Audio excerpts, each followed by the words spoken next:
Hello everyone, my name is Dean. I'm a member of BaTien and today I'm going to talk about modular fast chip computing and what it means for the manager. In my presentation, I will answer some questions about this topic and it will take about 15 minutes, so if you have any questions, please say them until the end of my presentation. Let's get started with the first questions. What is Moore's law and what it is applied to? Moore's law is a computing term which originated from the 1970s, which is a principle stating that the speed and capability of computer can be expected to double every 2 years. As a result of increasing in the number of transistors a microchip can contain, Moore's law applied to chips, broadly speaking to processor and chip-based storage. Think of the stuff in your consumer electronics that made out of silicon. We will next to the next questions. Are other aspects of computing advancing as well, and at what approximate rate? What is Gathered law? Gathered law is a term for analysis of the density and the capability of hard drive storage measured over time. We will next to the questions about microprocessor. What devices do you and your family own that contain microprocessor? Microprocessor is a part of the computer that executes the instructions of the computer program, allowing to run a web processor, word processor, video game, or a virus. My family owns a washing machine, which also contains a microprocessor and is implicated by Moore's law. We will next to the questions about semiconductor. What is a semiconductor and what is the substance from which most semiconductors are made? Semiconductors are computer chips which is capable of enabling as well as inhibiting the flow of electricity. They are mostly made from a substance such as silicon dioxide. We will next to the question about flash memory. Is a flash memory different from a memory in the PC, or are both solid state? Flash memory is a kind of storage that retains data even when the computer is powered down, likely unlike the memory in the PC. On data storage, it will be wiped clean after the computer is shut down, and both of them are solid state memory. And we will next to question number 6, which is the following are solid state devices: an iPod shuffle, an iPhone, a USB flash drive, a TiVo DVR, or a typical laptop PC. Firstly, we have to know about a solid state device. Solid state device is an electronic device which operates by virtue of a movement of electrons within a solid pieces of semiconductor material. RAM, flash memory, and microprocessor are solid-state devices. Hard drives are not. An iPod shuffle, an iPhone, a USB flash drive, a TiVo DVR, and a typical laptop PC, both of them are solid-state devices. And we will next to the question about why the Moore's law is important for manager and how does it influence manager thinking.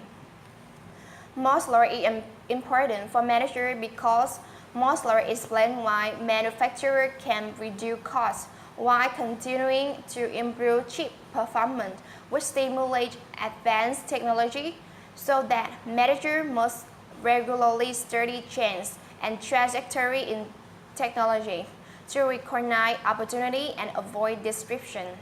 Moore's law influence on inventory value, depreciation accounting, employee training, and other managerial functions. They also have improved productivity to keep the interest rates low. We will next to the questions about the price elasticity and how they're mostly related to this concept. What is special about falling chip prices compared to the price drops for products like clothes or food? Firstly, we know about the price elasticity. Price elasticity is the rate at which the demand for the product or a service fluctuates with price changes. Goods and services that are highly price elastic see the demand spike as the prices drop, whereas goods and services that are less price elastic are less responsive to price change. Mosler related to the price elasticity. Mosler state that in 18 months you will pay the same price for chip as today for twice as much storage, so that technology gets cheap and price elasticity is high. Price of chip are fallen, but chip performance still improve because according to the Mosler state, for the same money, roughly 18 months from now, you will be able to purchase computer chips that are twice as fast or store twice as much information, so that. And we move next to the questions about what are the 6 waves of computing, and give an example of firm and industry impacted by the 6th wave.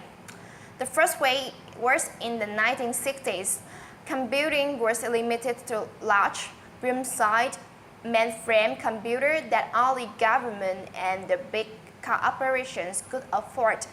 In the second wave, Muller kicked in during 1970s, and there were refrigerator-sized computers. In the third wave was in the 1980s.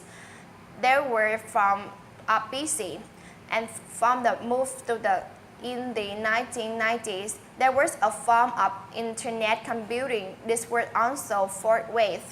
Chip, service, and network make it possible to scatter data around the world at the same time.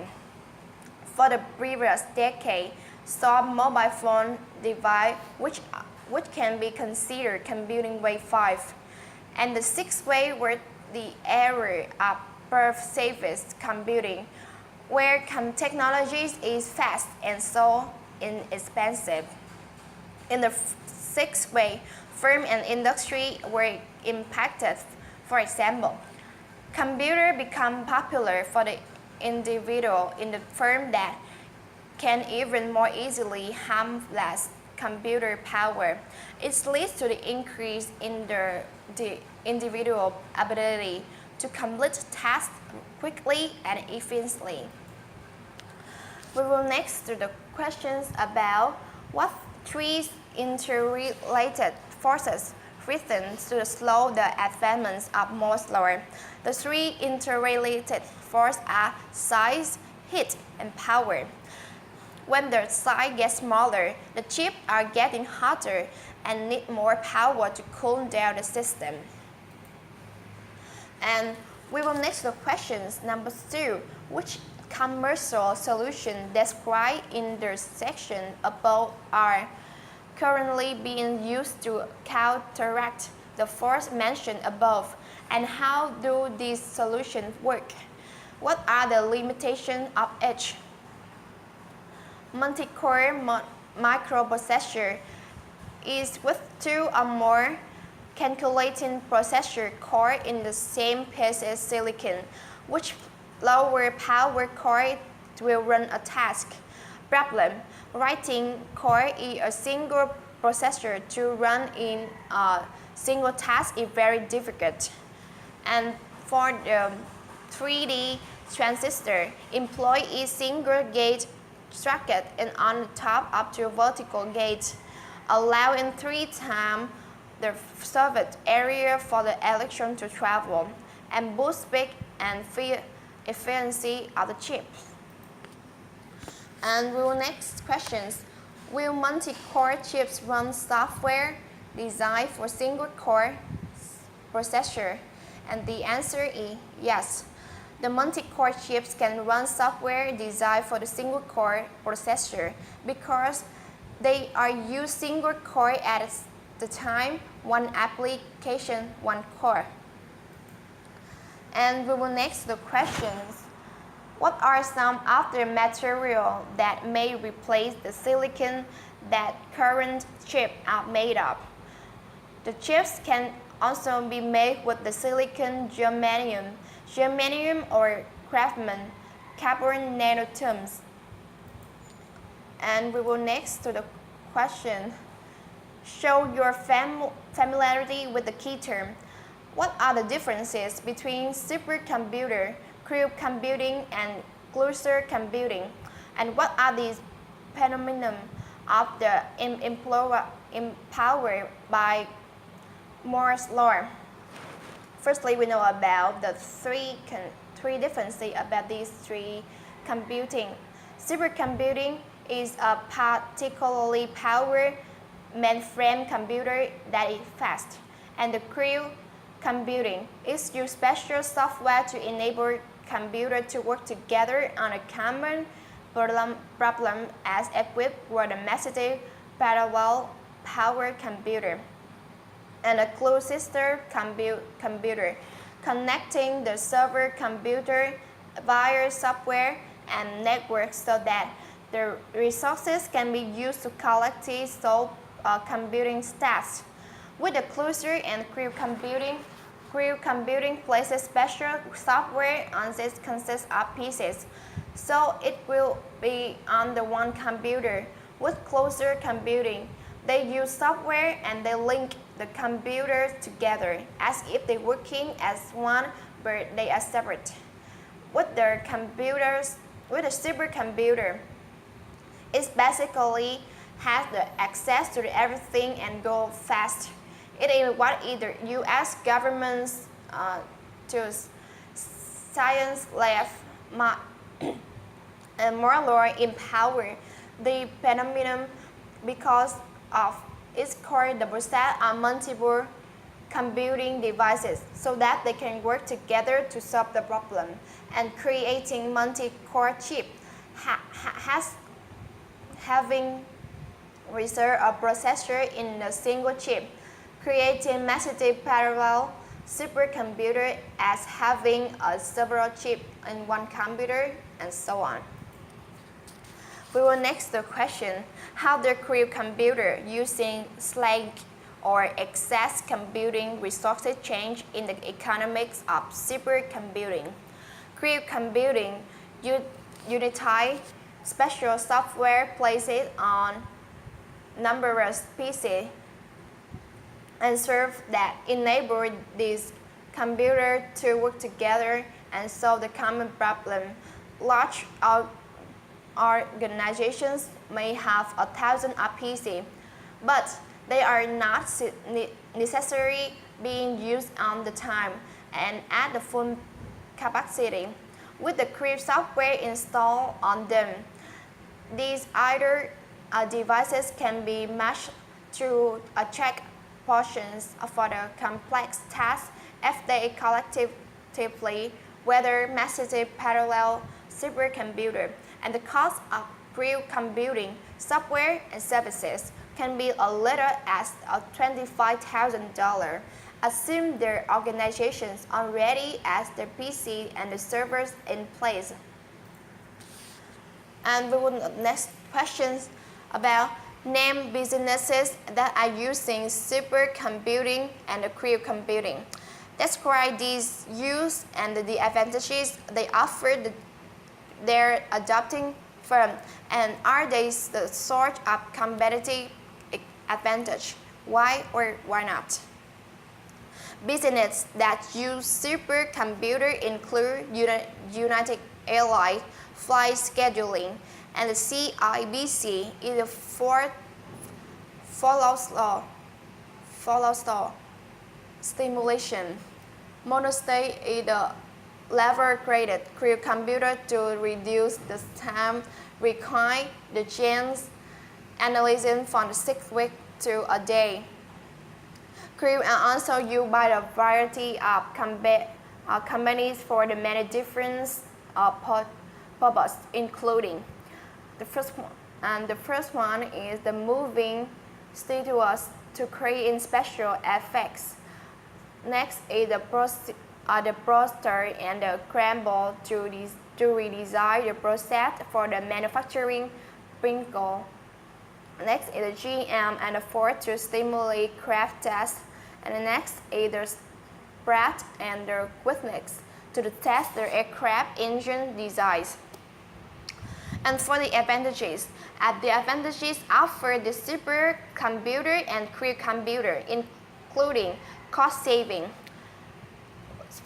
and the reduce the time making, and the ability of something that would be impossible without a mega computing power.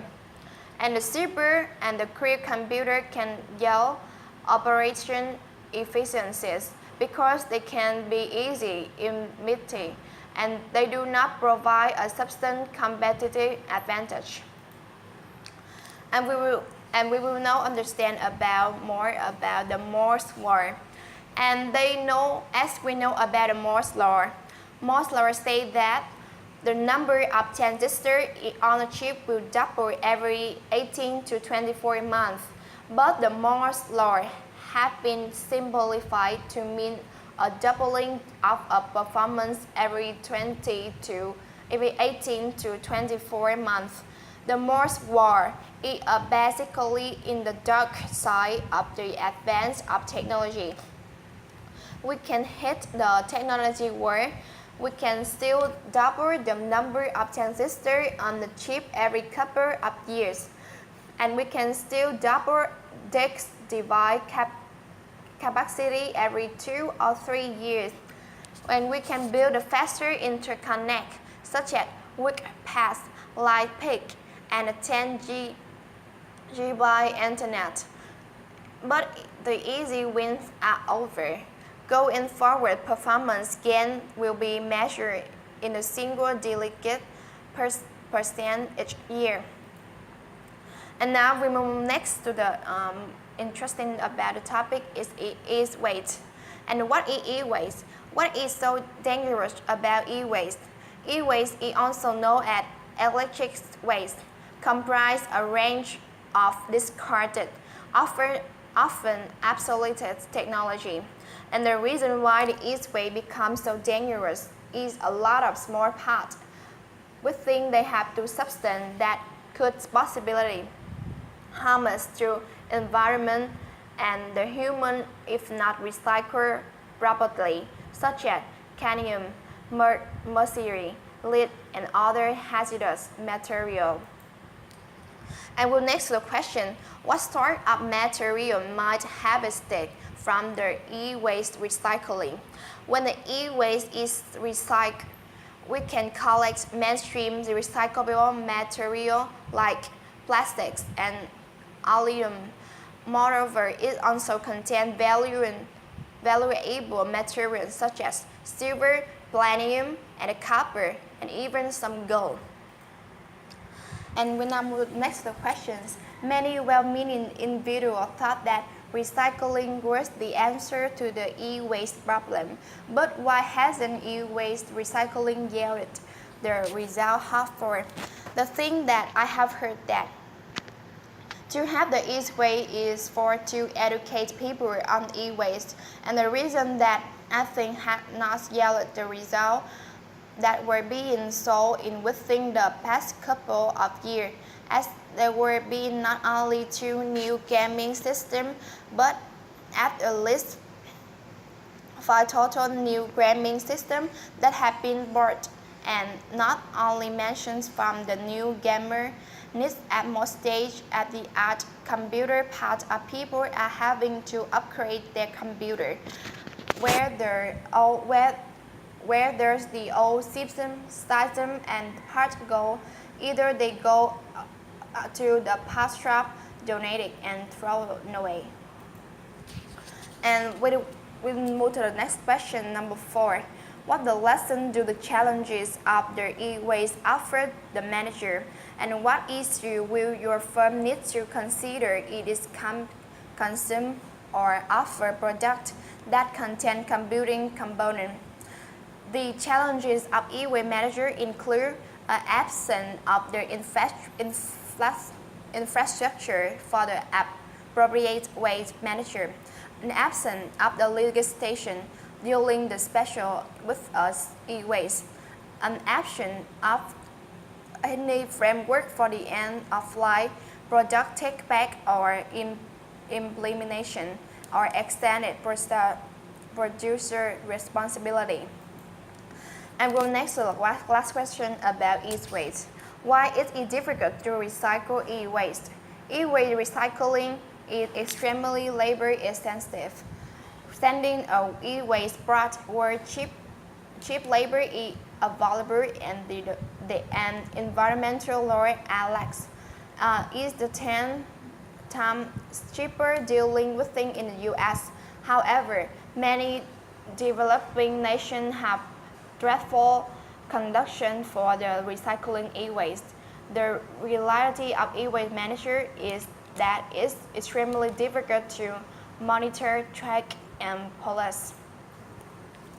I'm going questions about the magic brand. What technology inside it and there is to how do the brand benefit from the customer experience that benefit the Disney realizes from the system? The basic brand is stylish, rubberless, and waterproof, which is brand mount in advance to guest home. Technologies and for the technology, My Magic plus the link together via system that include the web app and the mobile My Disney experience, divided GPS pack map, and the fast pass plus the right reservation system and the Disney photo pass. And the brand can be used for the pack and the attractions admission for the keyless entry into a Disney hotel room, to pay for the rides, locate your group to delivery restaurant meals, to personal greeting, and match you to photo taken by your pack photographer and attraction camera, and or even scan it train the admission by things. And the benefit that Disney realized from the system. The first one is the cut and turn slide transaction by time by about 13%, and the next is the guests are spending more money, and the last is less likely to decamp for the nearby Silver Park. And that is the end of my presentations. Thank you for listening, and if you have any questions, please feel free to ask me and contact me, and I will answer it for you. Thank you very much.